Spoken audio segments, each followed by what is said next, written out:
上回清洗传动链条系统时，发现小链轮磨损严重，同时检查了链条，后链轮至少还能用2万公里，所以这回打算更换小链轮。目的：更换小链轮耗时1小时达成，顺带解决了链条异响。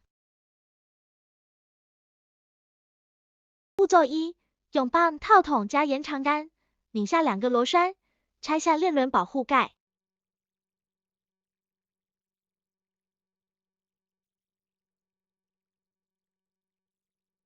步骤2：用锤子敲平防松垫片。步骤3：用30mm 套筒拧下链轮锁紧螺母，取下防松垫片。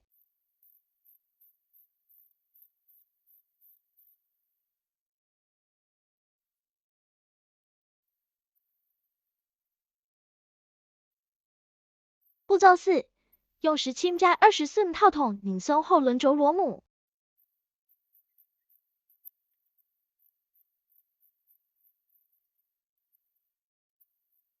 步骤5：用12mm 扳手或长套筒拧松链条，调节螺母。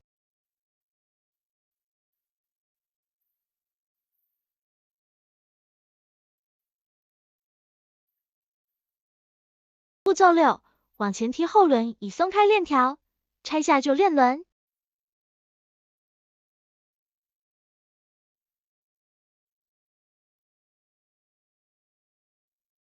新旧小链轮对比。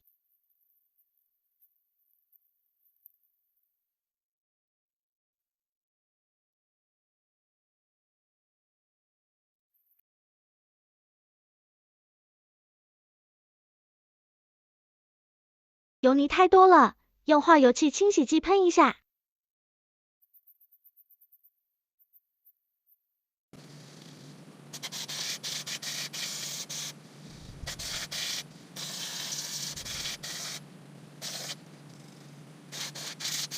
清水冲洗。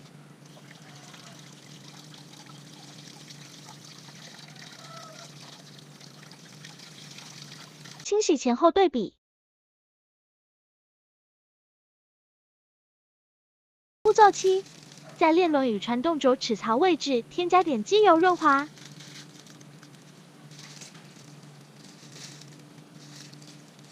步骤8：安装新链轮有字的一面向外。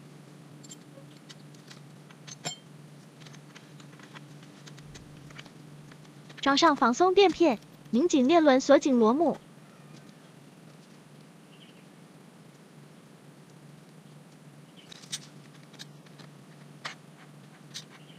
敲折防松垫片，用 WD-40给各转动部件润滑。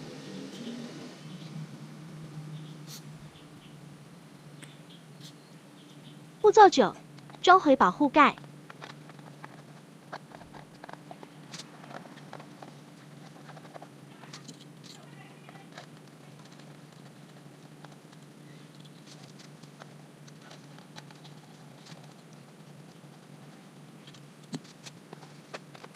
用10mm 的扭矩拧紧。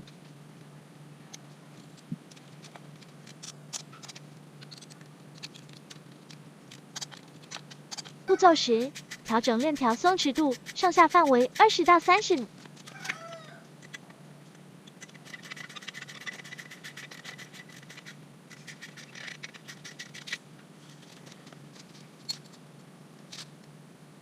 步骤11：使左右侧链条调节器的标志位置一致，以保证前后轮在同一直线上。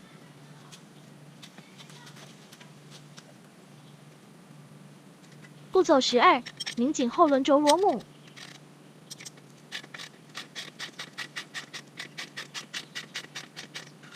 用65mm 的扭矩拧紧。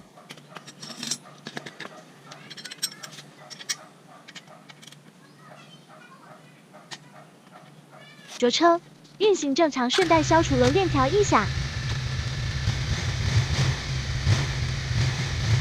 一些维修手册上说，小链轮、后链轮、链条应同时更换，这适合不差钱的土豪或小白。实际这3个部件磨损速度不同，本着节省原则，我们可以在检测后根据实际磨损程度分别更换，一般是更换2个小链轮，对应更换1个后链轮，以副链条。小链轮、后链轮检测方法一样，看轮齿是否有明显磨损，如图，比如我这辆 3.5W 公里时，小链轮的轮齿磨损得很尖细了，一属于过度磨损，大牙盘轮齿则磨损不明显。链条检测是否有链结扭曲卡死、链销松动、滚柱损伤，以及链条过度拉长。测量链条拉长程度，需用游标卡尺，如果没有条件，可用螺丝刀挑包住后链轮的链结，如果能挑起半个尺高，说明应该换了。